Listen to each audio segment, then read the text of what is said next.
Assalamualaikum warahmatullahi wabarakatuh. Perkenalkan, nama saya Wulansari, BP 1811038. Saya dari Lokal 5 SA3, jurusan Prodi S1 Akuntansi di Universitas Dharma Andalas. Video kali ini saya akan menjelaskan materi tentang pemahaman model sistem sebuah organisasi. Semoga video ini bisa bermanfaat bagi teman-teman semua.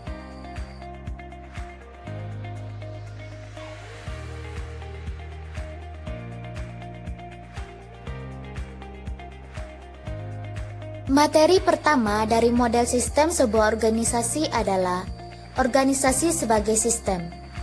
Dalam organisasi sebagai sistem, ada 4 aspek yang perlu kita ketahui.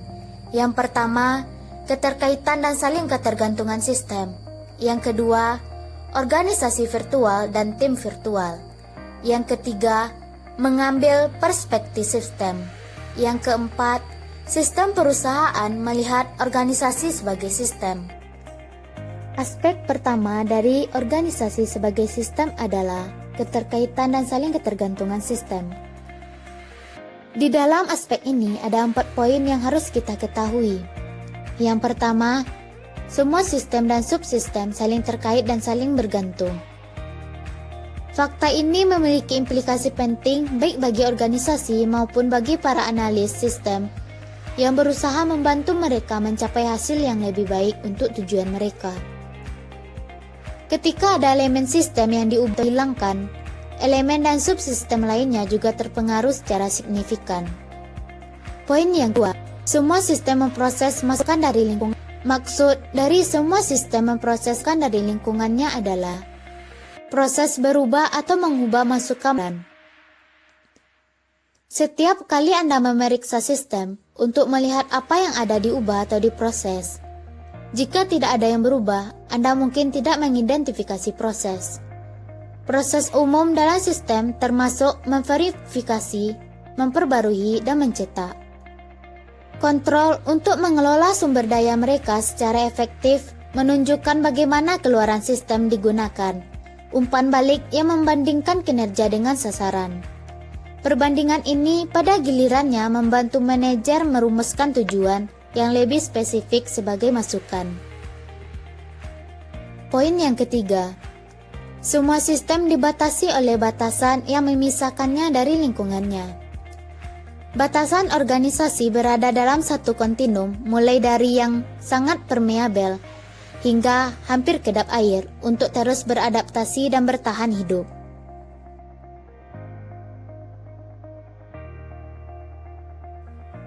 Poin yang keempat, sistem yang ideal.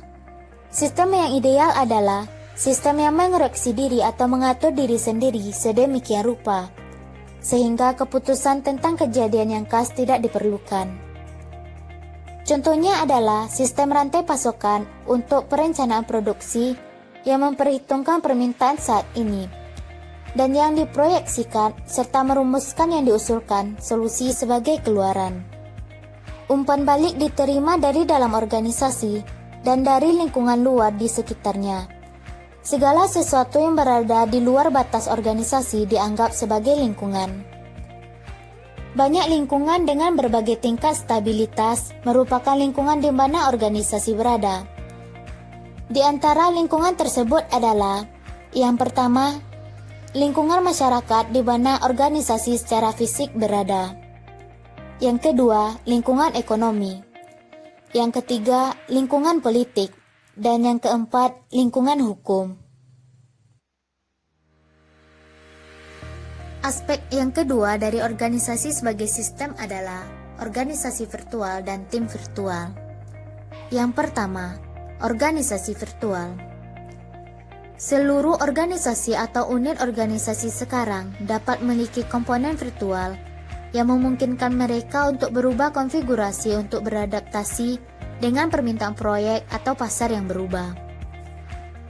Perusahaan virtual menggunakan jaringan komputer dan teknologi komunikasi untuk menyatukan orang-orang dengan keterampilan khusus secara elektronik untuk mengerjakan proyek yang secara fisik tidak berlokasi di tempat yang sama. Yang kedua, tim virtual. Informasi teknologi memungkinkan koordinasi dari anggota tim jarak jauh ini. Tim virtual ini seringkali muncul dari organisasi yang sudah mapan dalam beberapa kasus. Bagaimanapun, organisasi pekerja jarak jauh telah berhasil tanpa investasi tradisional dalam fasilitas fisik. Adapun manfaat potensial bagi organisasi virtual, seperti kemungkinan pengurangan biaya fasilitas fisik, respon yang lebih cepat terhadap kebutuhan pelanggan, dan membantu karyawan virtual untuk memenuhi kewajiban keluarga mereka. Banyak tim analisis dan desain sistem sekarang dapat bekerja secara virtual. Dan faktanya, banyak dari mereka menandai jalan bagi jenis karyawan lain untuk diikuti dalam menyelesaikan pekerjaan secara virtual. Aspek ketiga dari organisasi sebagai sistem adalah mengambil perspektif sistem. Aspek ini memungkinkan analis sistem untuk mulai mengklarifikasi dan memahami secara luas berbagai bisnis yang akan mereka hubungi. Aspek ini juga penting bagi anggota subsistem menyadari bahwa pekerjaan mereka itu saling berkaitan. Dari keluaran subsistem produksi berfungsi sebagai masukan untuk pemasaran, sedangkan keluaran pemasaran berfungsi sebagai masukan baru untuk produksi. Jadi, tidak ada subsistem yang dapat mencapai tujuannya dengan baik tanpa ekstensi lain. Masalah terjadi ketika setiap manajer memiliki gambaran yang berbeda tentang pentingnya atau subsistem fungsionalnya sendiri. Perspektif menunjukkan bisnis sebagai didorong oleh pemasaran, dengan semua area fungsional lainnya saling terkait tetapi tidak menjadi pusat perhatian. Dengan cara yang sama, perspektif seorang manajer produksi memposisikan produksi di pusat bisnis, dengan semua area fungsional lainnya digerakkan olehnya sendiri. Selanjutnya, aspek keempat dari organisasi sebagai sistem adalah sistem perusahaan. Sistem perusahaan atau sistem perencanaan sumber daya perusahaan sering juga disebut dengan Enterprise Resource Planning, yang digunakan untuk menggambarkan sistem informasi organisasi yang terintegrasi. Secara khusus, Enterprise Resource Planning adalah perangkat lunak yang membantu arus informasi antar area fungsional dalam organisasi, dan juga telah mengakar di banyak perusahaan besar, baik itu dalam skala kecil maupun dalam skala menengah. Berikutnya, implementasi perusahaan. Implementasi perusahaan adalah upaya yang kompleks dan intens yang menghasilkan hasil yang luar biasa perubahan organisasi. Mereka dapat mempengaruhi setiap aspek organisasi, termasuk desain pekerjaan karyawan, keterampilan yang dibutuhkan untuk menjadi kompeten dalam pekerjaan seseorang, dan bahkan posisi strategis perusahaan. Selanjutnya, implementasi Enterprise Resource Planning. Penelitian baru menunjukkan bahwa implementasi ini dapat menghasilkan karyawan yang lebih efektif dan efisien. Sistem Enterprise Resource Planning paling baik dianggap sebagai pengubah permainan nyata. Dalam hal ini, desain pekerjaan karyawan termasuk analisis sistem. Materi kedua dari model sistem sebuah organisasi adalah menggambarkan sistem secara grafis. Suatu sistem atau subsistem dalam organisasi perusahaan dapat digambarkan secara grafis dalam beberapa cara, yaitu yang pertama, sistem dan diagram alir data tingkat konteks. Yang kedua, sistem dan model hubungan entitas. Model pertama adalah sistem dan diagram alir data tingkat konteks. Data diagram alir fokus pada data yang mengalir masuk dan keluar dari sistem dan pemrosesan data.